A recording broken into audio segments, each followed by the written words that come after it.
de hoje vamos ver como construir um problema de otimização. Antes da gente aprender a resolver o método, temos que aprender a formular esse tipo de problema. Então, o que a gente vai fazer primeiro, definir aqui, mostrar o processo de construção. No meio do processo, vamos abordar os tipos de problema de otimização e também os tipos de variáveis que a gente consegue lidar durante o processo. Então, para começar, vamos pegar um problema intuitivo para a engenharia civil, onde todo mundo se sente confortável em analisar. Então, vamos pegar aqui uma viga engastada livre, um engaste aqui na esquerda e a carga, o único carregamento, essa carga pontual que é aplicada na direita. Então, essa estrutura ela já vem com uma série de regras a serem obedecidas, coisas que já foram definidas. Por exemplo, o material dela já foi selecionado, então a gente já tem lá, por exemplo, o módulo da elasticidade, que é a tensão admissível da estrutura. O comprimento dela já foi definido no projeto arquitetônico, assim como a forma da seção transversal, que deve ser retangular. Tá?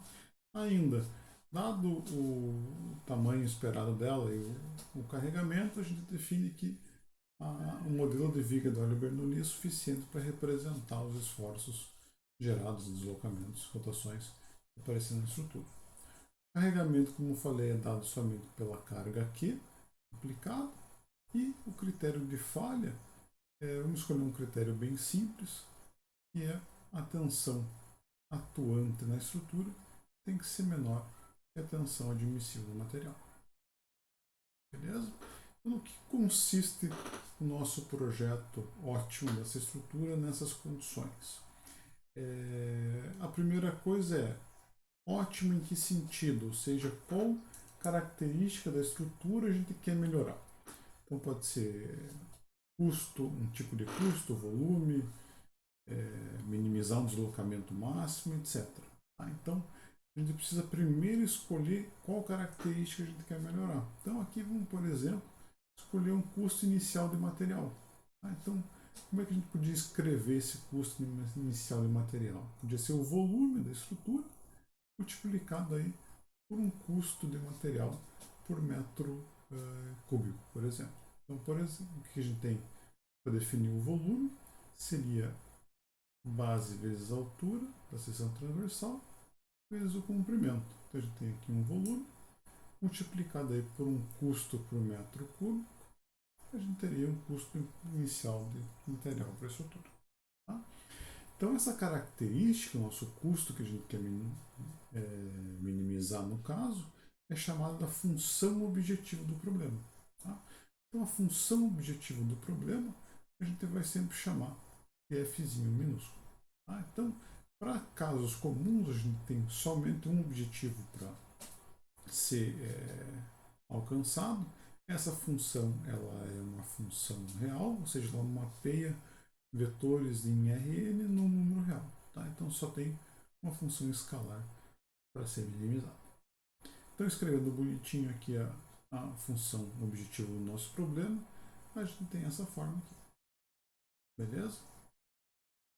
Aí já entra diferentes tipos de problemas de otimização. Se a gente perguntar, e se eu tiver mais de uma característica a ser melhorada?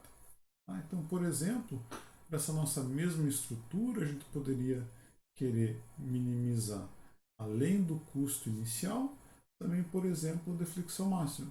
Tá? Então, a gente teria duas funções a serem minimizadas. O custo que a gente já definiu e a deflexão máxima, que é dada lá onde a carga aqui está sendo aplicada. A gente tira de qualquer livro de mecânica dos sólidos, ele é o cubo sobre 3i. Beleza? Quando a gente entra nesse tipo de problema, a nossa função objetivo vira uma função vetorial, ou seja, ela transforma um vetor de entrada num vetor de saída, onde a dimensão desse nosso vetor de saída é esse NOBJ. Tá? Então, no caso geral, essa função vetorial teria lá FNOBJ funções a serem minimizadas. Beleza? No nosso caso aqui, a nossa função a ser minimizada seria o Fzão, que é um vetor composto por F'1 e F'2. Beleza? Então o nosso N OBJ aqui é igual a isso. Tá? Aqui é só a título de curiosidade que a gente está definindo aqui o conceito de otimização de objetivo. Você vai, ao longo do trimestre, focar em problemas com um objetivo só. No final, ele deve abordar alguma coisa que não é o foco da disciplina. Essa questão da otimização do objetivo é bem ampla, então dá para gastar um bom tempo estudando aí as coisas que tem no dado. Beleza? Então, voltando para o nosso problema, vamos ter só uma função objetivo, que é aquele custo inicial do material. A segunda parte do problema de otimização, então, é a resposta dessa pergunta. Quais parâmetros da minha estrutura eu consigo modificar? Se nós olharmos para a nossa função objetivo aqui, o L já foi definido pelo projeto arquitetônico, como eu comentei nos primeiros slides. O material já foi escolhido, ou seja, o custo dele vem no mercado, eu não consigo também mexer. Então, as nossas características ou parâmetros da estrutura que a gente consegue modificar é a base e a altura da seção transversal. Esses caras, esses parâmetros que a gente consegue modificar dentro do processo de otimização, é o que a gente chama de variáveis de projeto. Essas variáveis de projeto vão formar um vetor de dimensão n. Esse vetor a gente vai sempre dar o nome de x. Então, a notação que a gente vai utilizar aqui para a variável de projeto é sempre um vetorzinho x. Beleza? N aqui é chamada dimensão também do nosso problema de otimização. Ou seja, a dimensão de um problema de otimização é o número de variáveis de projeto que ele contém. Então, aqui a gente consegue escrever de forma completa a nossa função objetivo. A nossa função objetivo é a função f que depende do vetor x. Problemas com essa cara são chamados de problemas sem restrições. Tá? Então, a nossa ideia aqui seria que minimizar a função f, mexendo nos parâmetros a e b.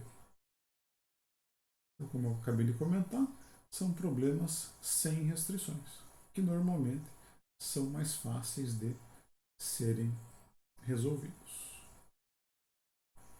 Beleza? Só que dessa forma aqui, o que vai acontecer por causa da nossa estrutura?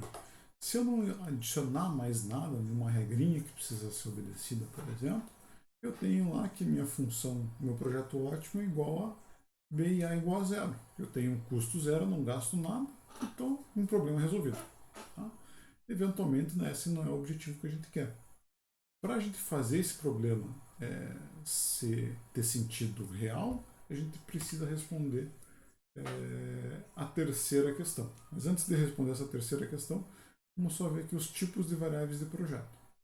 Então, dentro de um problema de otimização, a gente pode ter as variáveis de projeto contínuas, ou seja, quando A ou B podem assumir qualquer valor dos números reais, ou variáveis de projeto discretas, onde as variáveis de projeto têm que assumir valores contidos em conjuntos discretos. Por exemplo, antes de iniciar o problema, por alguma limitação construtiva de fabricante, de marcenaria, etc., eu poderia definir que a altura da minha viga só possa assumir um desses 5 valores. Tá? Então, ela pertence a esse conjunto discreto ômega A.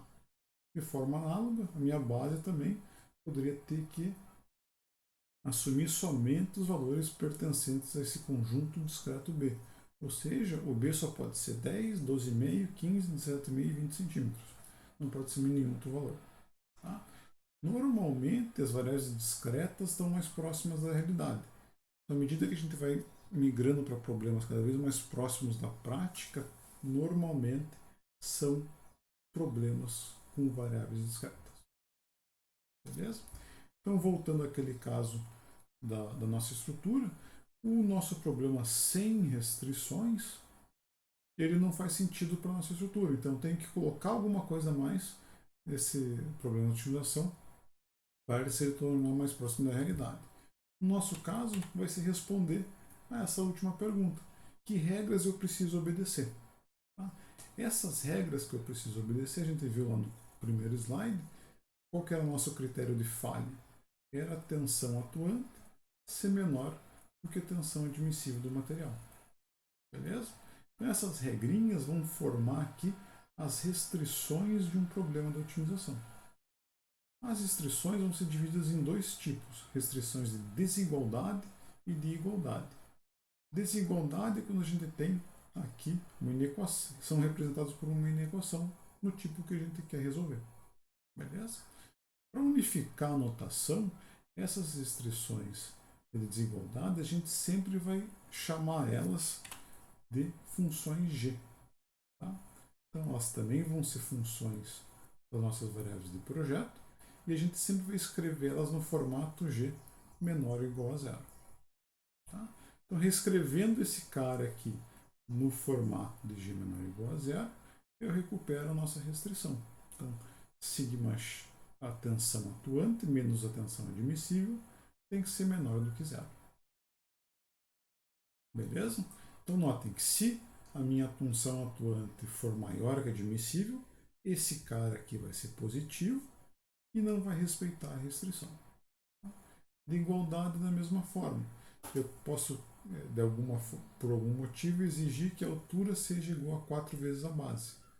Só que as minhas restrições de igualdade, eu vou sempre escrever elas com um h de x igual a zero. Tá? Então, reescrevendo esse cara no formato padrão, a gente recupera essa restrição de igualdade. Então, notem que qualquer valor diferente de zero, eu não vou estar obedecendo a minha restrição. Beleza? Então, esse é o formato básico que a gente está escrevendo as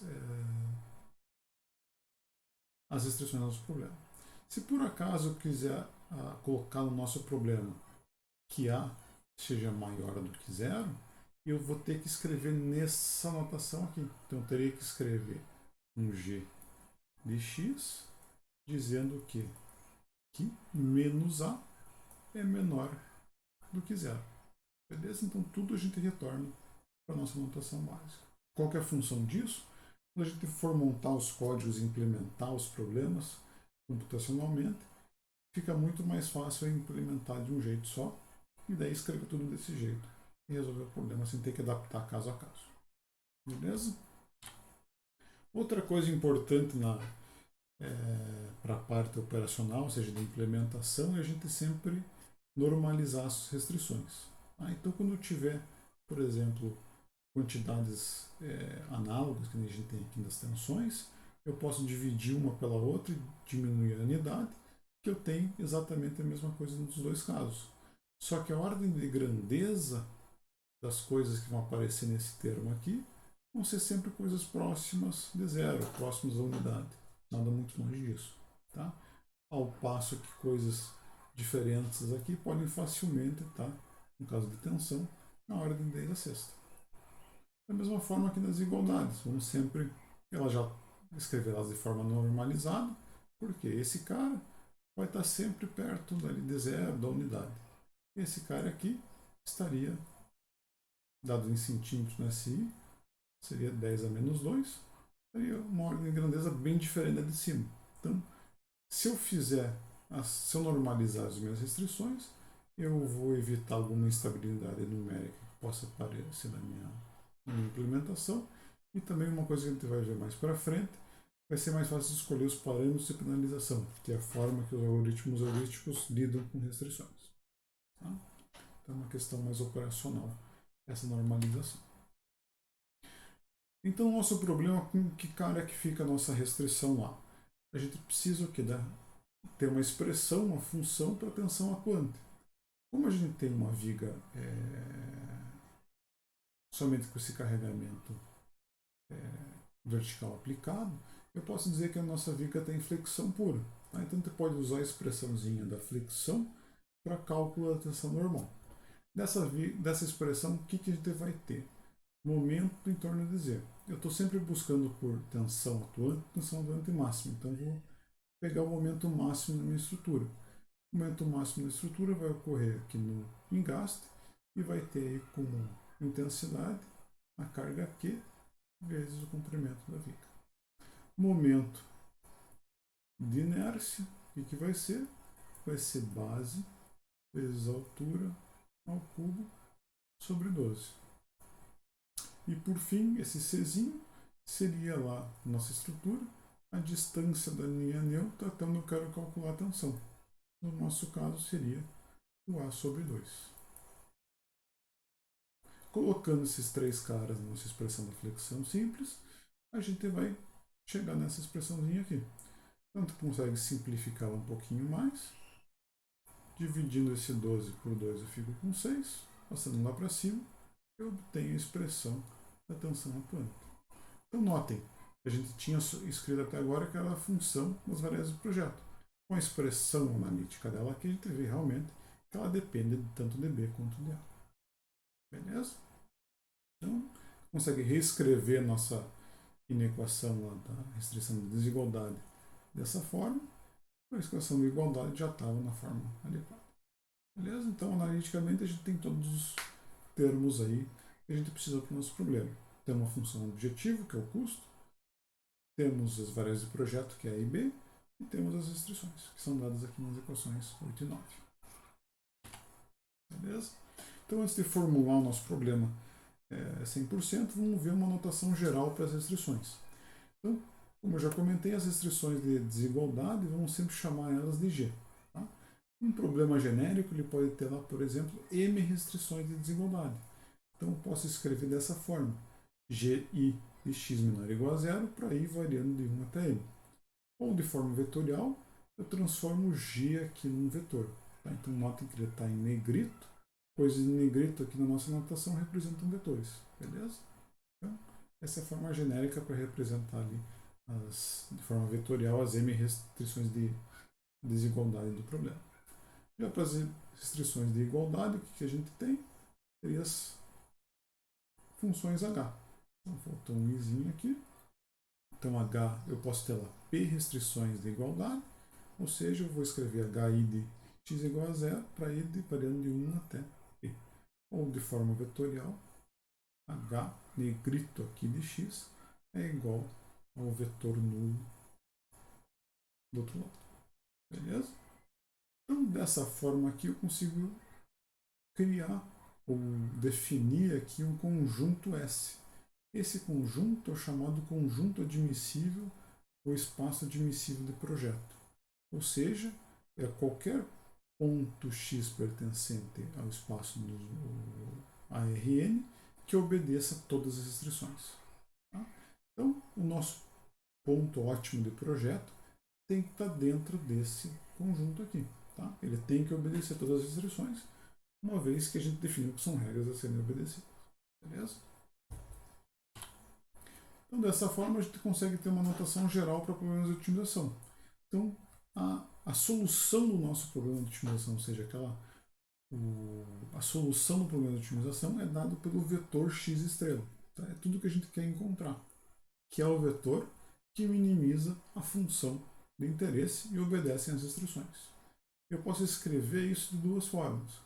Por exemplo, eu quero encontrar o vetor x estrela, que é aquele que minimiza a minha função f e respeita todas as restrições. Tá? Quando eu escrevo dessa forma, é usual incluir as restrições de limite das variáveis de projeto com essa notação. São chamadas restrições de caixa.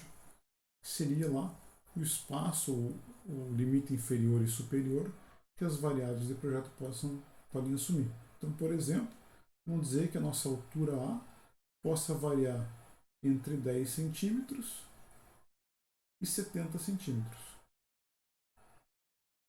Então, está escrito dessa forma. O XL aqui seria de lower, seria de limite inferior, e o XU seria de upper, ou limite superior.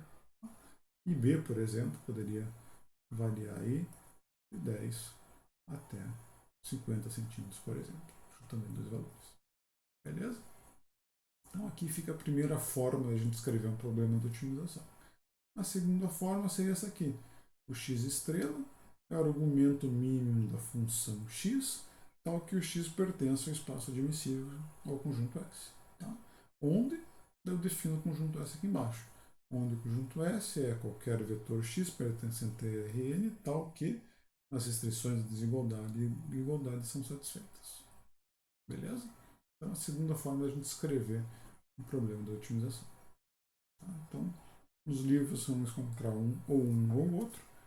Vocês escrevem como se acharem mais bonitinho ou como ficar mais conveniente para o momento lá no texto que querem escrever. Por fim, então a versão completa do nosso exemplo, que é encontrar o vetor x, ou seja, composto pela base e a altura da viga, que minimiza a nossa função objetivo, dado por essa expressão, sujeito às restrições de tensão e de igualdade ou relação entre A e B. Assumindo aqui, fica mais bonitinho se eu colocar só maior do que zero, porque eles não podem ser zero. Beleza? Então está a forma de escrever o nosso problema. Olhando para ele, toda vez que a gente escreve um problema de otimização, é sempre bom a gente verificar se a gente consegue simplificar ele de alguma forma. Tá? Ou seja, o que é simplificar? Tentar achar alguma estratégia para diminuir o número de variáveis do projeto e diminuir o número de restrições. Na nossa estrutura aqui, vocês podem notar o que é sempre mais vantajoso a gente escrever, aumentar a altura da viga do que a base, pois a gente está num problema de flexão. Além disso, a gente está fixando uma relação entre os dois. Ou seja, essa relação, ao invés de ser uma restrição, podia ser só um dado de entrada. Por exemplo, eu podia ter como dado de entrada que B é igual a sobre 4. Beleza? E deletar essa restrição. Como é que eu ia fazer isso? Eu ia substituir esse B tanto na função objetivo, ou seja, ao invés de B, eu ia colocar A sobre 4, e aqui B também ia colocar A sobre 4. Com isso, o que a gente fez? Nós só temos uma variável de projeto, só o A, e só uma restrição. É bem mais fácil resolver um problema com uma variável de projeto e uma restrição do que com duas variáveis e duas restrições. Beleza? Então é sempre bom dar uma olhada se não tem como a gente simplificar o nosso problema uma vez que a gente define, uma vez que a gente formula ele. Beleza? Então esse slide simplesmente repete o que estava ali. Só vai sobrar uma variável de projeto e tudo vai ficar como função de A.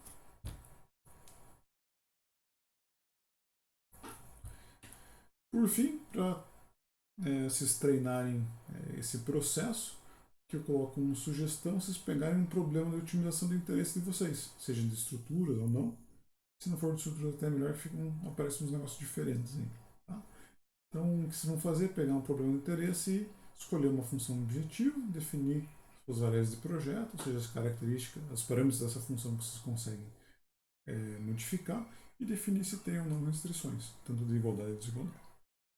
Beleza? Então finalizamos a primeira aula como que é a construção do problema de otimização e